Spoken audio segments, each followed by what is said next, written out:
Pertengahan abad ke-17.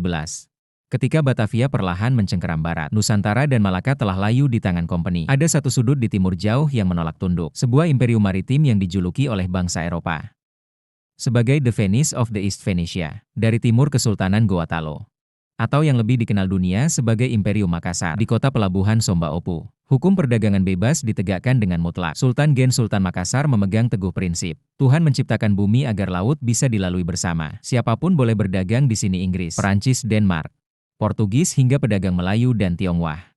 Makassar adalah surga kapitalisme awal Asia, dan batu sandungan terbesar bagi monopoli fosi Belanda.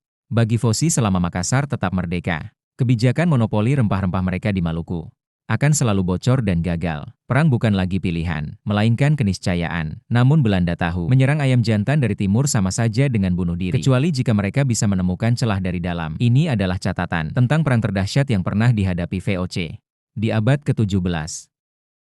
Sebuah palagan yang mempertemukan dua jenius militer. Taktik benteng berlapis yang tak tertembus. Dendam kesumat antar etnis. Hingga pengkhianatan yang mengubah garis takdir Nusantara. Selamanya mari kita bongkar sejarah lengkapnya. Untuk memahami mengapa perang ini begitu masif, kita harus melihat akar konfliknya. Ini bukan sekadar perang berebut wilayah. Ini adalah perang sistem ekonomi. Foci Belanda di bawah Gubernur Jenderal John Maetsuycke ingin menerapkan Hongi Tohden, pelayaran Hongi, dan memonopoli setiap gram pala dan cengkih dari Maluku. Sementara itu, Makassar bertindak sebagai pelabuhan penyelundup terbesar para petani di Maluku. Secara sembunyi-sembunyi menjual rempah mereka ke Makassar, yang kemudian dijual kembali ke pedagang Eropa non-Belanda dengan harga bebas. Bagi VOC, Makassar adalah lubang hitam yang menyedot keuntungan mereka. Ketegangan memuncak melalui serangkaian insiden maritim. Pada tahun 1950-an VOC mulai mengadang dan menenggelamkan perahu-perahu Makassar yang pulang dari Maluku. Makassar membalas, di bawah arahan Perdana Menteri Goa yang legendaris, Karaeng Patingaloang, seorang intelektual mumpuni yang menguasai berbagai bahasa Eropa. Makassar memperkuat persenjataannya. Mereka membeli ribuan meriam dari Inggris dan Portugis, mendirikan pabrik mesiu mandiri, dan melatih pasukan dengan taktik modern. Namun di balik kegagahan Imperium Makassar, terdapat luka dalam. Di pedalaman Sulawesi Selatan, Goa-Talo adalah penakluk.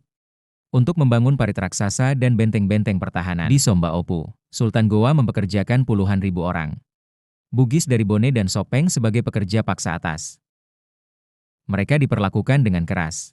Pada 1660 seorang pangeran Bugis, Bon berusia 26 tahun, memimpin sebuah pemberontakan besar. Namanya Raden Tata Amabarala, yang kelak membekas dalam sejarah sebagai Arung Palaka.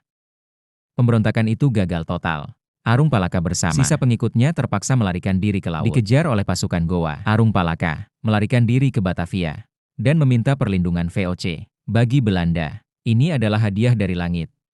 Mereka menyadari bahwa senjata paling mematikan untuk meruntuhkan Makassar bukan sekedar meriam, melainkan dendam membara Pangeran Bone ini. Aliansi maut pun tercipta. VOC menyediakan kapal dan senjata, sementara Arung Palaka menyediakan pasukan darat yang siap mati demi membebaskan tanah air mereka. Detail sejarah penting. Makassar memiliki salah satu sistem pertahanan tercanggih di Asia saat itu. Mereka membangun dinding batu kontinu sepanjang 11 km. Dari ujung tanah hingga Barombong, benteng utamanya, Somba Opu memiliki dinding setebal 12 ft. Hampir 4 m yang terbuat dari bata merah yang direkatkan dengan putih telur dan kapur. Membuatnya elastis dan mampu menyerap hantaman bola meriam Belanda tanpa hancur. Satu serangan pertama dan kampanye Spilman. 1666-1660-07-12-1666. Armada raksasa VOC yang dipimpin oleh Laksamana Cornelis Pilman bertolak dari Batavia dengan 21 kapal perang. Target pertama mereka bukan langsung Makassar, melainkan membersihkan sekutu Goa di Buton dan Maluku. Di Buton, Spilman berhasil menghancurkan armada laut Goa dan membebaskan ribuan tawanan Bugis yang langsung bergabung dengan Arung Palaka. Kekuatan aliansi ini berlipat ganda. Dua palagan, Galesong dan Perjanjian Bungaya. Juni-November 1660 07-06-1667. Armada Spilman tiba di perairan Makassar. Meriam-meriam kapal VOC mulai memuntahkan bola besi ke kota, dibalas dengan dentuman meriam anak Makassar dari dalam benteng. Pertempuran darat pertama pecah di Galesong dan Barombong. Pasukan Makassar bertempur bagai kesurupan. Mereka menggunakan sumpit beracun yang bisa menembus celah baju zirah tentara Belanda dalam hitungan detik. Namun, kombinasi taktik disiplin Eropa dan amukan pasukan Bugis, Bone di bawah Arung Palaka perlahan mendesak mundur. Pertahanan luar Goa sadar posisi pasukannya terjepit dan rakyatnya menderita akibat blokade kelaparan. Sultan Hasanuddin mengambil keputusan berat. Pada 18-11-1667, ia menandatangani Perjanjian Bungaya. Isi Perjanjian Bungaya yang mencekik. Makassar harus mengakui monopoli perdagangan VOC. Seluruh pedagang Eropa selain Belanda harus diusir dari Makassar. Semua benteng Makassar harus dihancurkan, kecuali benteng Rotterdam. Ujung pandang Goa harus membayar ganti rugi perang yang sangat besar. 3 pengkhianatan, Bungaya dan Perang Jilid 2.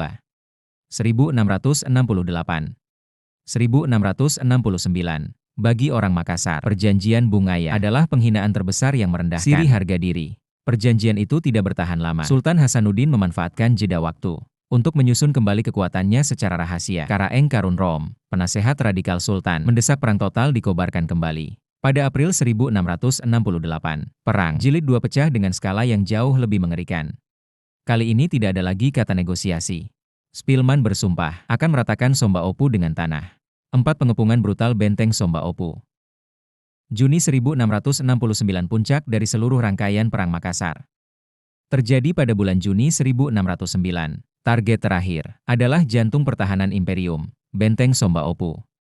Selama berbulan-bulan, benteng ini dikepung dari segala arah. Spelman frustrasi karena dinding benteng terlalu tebal. Untuk ditembus meriam biasa, Belanda kemudian menggunakan taktik perang parit. Siege warfare, mengikuti saran insinyur militer mereka. Tentara VOC menggali terowongan rahasia di bawah tanah, merayap tepat di bawah dinding utama Somba Opu, dan menanam ratusan pohon mesiu di sana. 24.06.1669 sebuah ledakan dahsyat mengguncang bumi Makassar. Dinding kokoh Somba Opu jebol akibat ledakan dari bawah tanah. Melalui celah runtuhan itulah, Arung Palaka dan pasukannya merangsek masuk. Terjadilah pertempuran jarak dekat, dari kamar ke kamar, dari gang ke gang. Darah mengalir di lantai istana. Sultan Hasanuddin bertempur habis-habisan, hingga titik darah penghabisan. Namun takdir telah menentukan jalannya. Pada 29.06.1669, benteng Somba Opu jatuh sepenuhnya dan dibakar habis oleh VOC pasca runtuhnya Somba Opu. Peta politik dan sosial Nusantara bergeser secara radikal. Sultan Hasanuddin mengundurkan diri dari tahta kekuasaan dan memilih menjadi guru agama. Hingga wafatnya, pada 1670 keberaniannya yang tak pernah padam membuatnya dihormati bahkan oleh musuhnya sendiri. Spilman yang menjulukinya Anjes van het Austin, ayam jantan, dari timur Arung Palaka, naik tahta menjadi Raja Bone yang perkasa, menyatukan tanah Bugis di bawah hegemoninya. Meskipun ia harus membayar mahal, dengan bayang-bayang ketergantungan pada VOC, eksodus pelaut Makassar. Ribuan bangsawan dan pelaut Makassar yang menolak tunduk pada Belanda memilih melarikan diri ke laut. Mereka menjadi pengembara politik diaspora yang mengacaukan geopolitik Nusantara. Tokoh seperti Kringgalesong membawa pasukannya ke Jawa untuk membantu pemberontakan Trunajaya melawan Mataram dan Vio. Perang Makassar bukan sekedar panggung benturan senjata, melainkan tragedi besar kemanusiaan, di mana saudara satu tanah air harus saling bantai demi agenda dagang kongsi asing bernama VOC. Kejatuhan Makassar mengonfirmasi satu hal. Runtuhnya pelabuhan bebas terakhir di Nusantara, sekaligus menandai dimulainya era kegelapan monopoli total kolonial di belahan timur Indonesia. Sejarah tidak pernah benar-benar mati. Ia mengalir dalam darah kita hari ini, sebagai pengingat akan mahalnya harga sebuah persatuan dan harga diri. Bagaimana menurut pandangan kalian tentang pilihan sulit yang diambil oleh Sultan Hasanuddin dan Arung Palaka dalam lingkaran takdir ini? Sampaikan analisis tajam kalian di kolom komentar di bawah. Jika kalian menghargai riset mendalam seperti ini, jangan lupa berikan like. Jika kalian suka video detail seperti ini, share ke teman-teman pencinta sejarah. Dan pastikan klik tombol subscribe, serta nyalakan loncengnya, agar tidak ketinggalan narasi sejarah epik selanjutnya dari channel KHT.